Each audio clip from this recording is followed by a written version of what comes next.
Immediately after Jacob, Yaakov successfully impersonates his twin brother Esau. In order to receive the special blessing of physical prosperity from their father Isaac, Yitzchak, Esau arrives. He figures out what has happened, and he screams out a great and bitter cry. Maybe he was insincere. Maybe they were crocodile tears. After all, this is Esau. He spent the first 60-plus years of his life deceiving his father into thinking that he's righteous when he's far from it. Or maybe it was sincere, an honest moment of reflection on Esau's part. Maybe he realized that he wasn't the man that he was pretending to be all those years. He wasn't the man that his father hoped he'd become, and maybe he regretted that.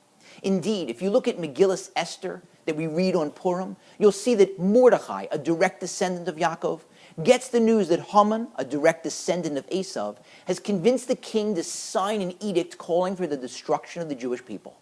And in virtually the same phrase that's used in our Torah portion, the Megillah tells us that Mordechai cried out a great and bitter cry.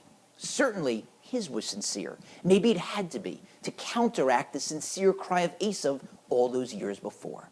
Now, like Yitzchak, I'm the father, thank God, of twin boys. So I can imagine how painful it must have been for Yitzchak to see one twin so happy and one so upset. And you can feel his pain in the passages. First, he tells Esau that there's nothing he could do. But Esau keeps begging, so he relents. So Yitzchak gives him a blessing. But did he have to give him that blessing? He tells Esau that you'll have to serve your brother, but when you have cause to be aggrieved, you can throw off that yoke.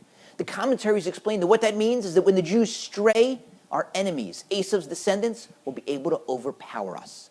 That's kind of a preview of Jewish history, isn't it?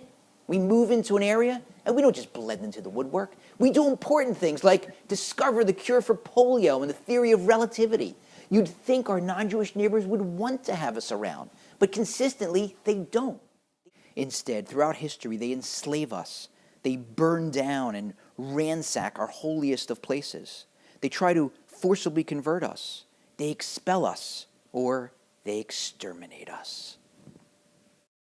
Maybe Yitzchak was trying to create that friction because he understood that when anti-Semites come after us, they don't just look for the most Jewish-looking Jews, the ones with beards and yarmulkes. They look for any Jews, observant, non-observant, and everything in between.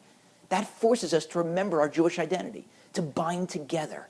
So maybe what Yitzchak was trying to do was to ensure that we wouldn't be fully welcomed, so that we wouldn't fully assimilate and the Jewish people would be lost. So as painful as it is to say, maybe Yitzchak knew exactly what he was doing. He wanted to make sure the Jewish identity would never be lost, that the Jewish heart would always keep beating.